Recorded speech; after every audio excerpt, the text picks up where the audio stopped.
Or here we want to find the tangent of cosine inverse of negative 1/4. Alright, so remember that anytime we see this inverse function, this just represents an angle.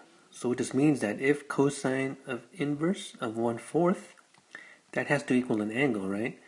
Okay, then we know that the cosine of theta should equal, in this case, the negative 1/4.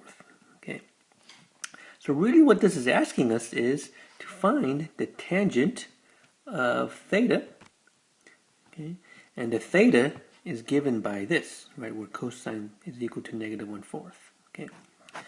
Now how I like to do this, I like to draw out the triangle. Now you got to be careful with this one, right? It says the cosine inverse of negative 1/4. So that means then that our angle should be in quadrant 2. Okay, we know we should be in quadrant 2 because we deal with cosine inverse in quadrants 1 and 2, but as a negative value, okay, we should be here. Now remember, cosine is equal to x over r. Okay, so that means this is going to be 1, and this is going to be 4 here.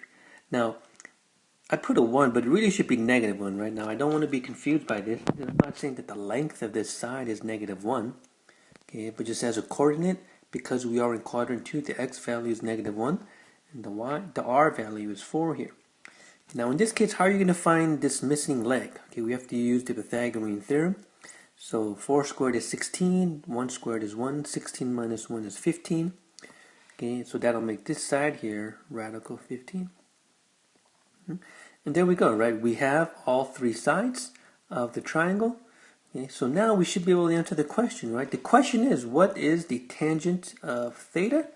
Okay, given by this triangle that we've just drawn, right, with these three sides. We know that tangent of theta is opposite over adjacent, or we could do y over x in this case. Okay, so what is the y value here? The y value is radical 15 over negative 1. And once again, because we are in quadrant 2, right, our answer should be negative.